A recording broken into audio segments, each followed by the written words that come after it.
3 Cheers Secret 7. Chapter 2. The Beautiful Aeroplane.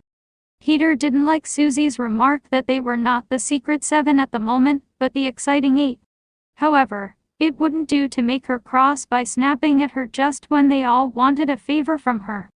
"Where's this super plane?" he asked. "Where's this super food?" said Susie at once. "We'll have that first before we fly the plane." All right. We meant to anyhow," said Peter. "Where shall we have it?" "Over there under that tree." "No, I tell you what we'll do," said Jack.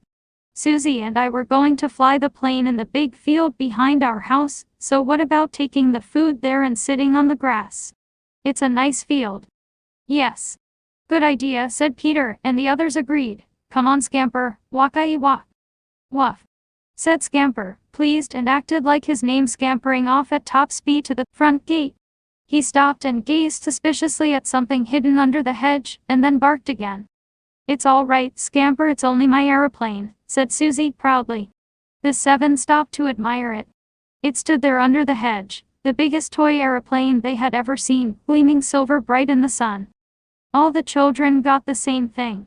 Fancy that beautiful plane belonging to Susie. What a dreadful waste. But none of them said that, knowing perfectly well that if they did, the annoying Susie would pick up the plane and march off with it all by herself. "Well, what do you think of it?" asked Susie. "Better than a silly cowboy suit, isn't it?" Jack went red, and glared at his sister. "If I'd known that this was the kind of aeroplane our American cousin was going to send mine," he began angrily, but Peter stopped him. "Don't go up in smoke, Jack," he said, anxious to keep the peace. "I bet your suit is super. Gosh, what an aeroplane. It's even got retractable landing wheels, look." "But..." "Yes," said Susie proudly. "In the leaflet about the plane it says that the wheels go up into the body as soon as the plane starts flying, and are put out again automatically when it lands. I bet no one in the whole country has a model aeroplane that does that." The Secret 7 felt sure she was right. Susie picked up the beautiful plane, and went out of the front gate. "I'll carry it for you," said Peter. "I'm sure it's too heavy for you." Susie laughed in her usual annoying way. "What you really mean is that you're longing to carry it yourself, so that everyone we meet will think it's yours and envy you," she said. "Ha, you're going red. I know you boys. But the plane is mine, and I'm doing the carrying, thank you." Nobody said any more. What a pity Jack had such a clever sister. You could never get the better of Susie. She always had a smart answer ready.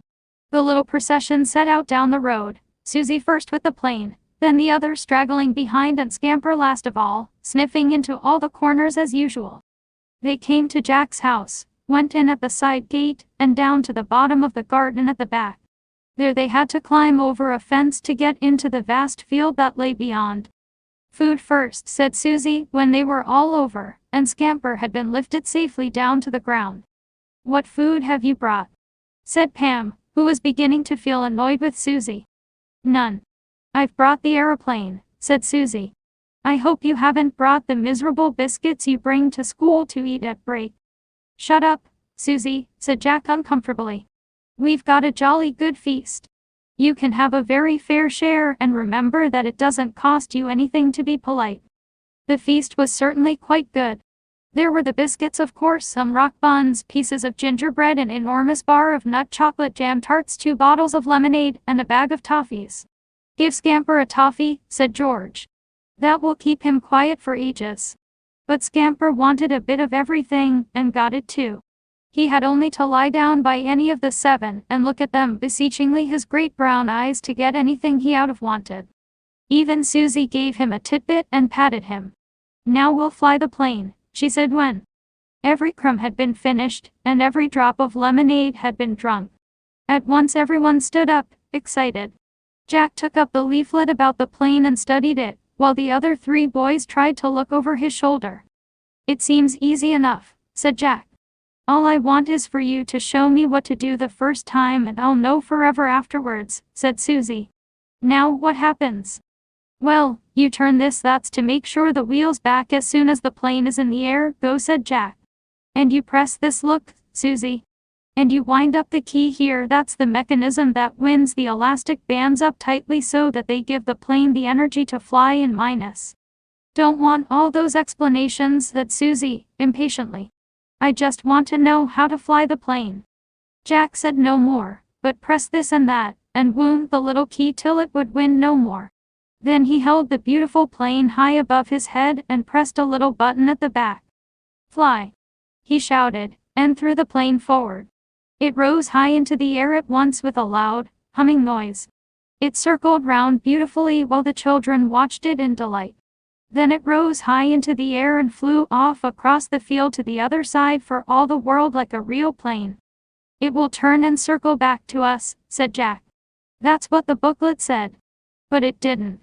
It kept straight on, flew over a high wall at the other side of the field and disappeared completely. Oh no, said Jack, horrified. It hasn't come back. Now what are we to do?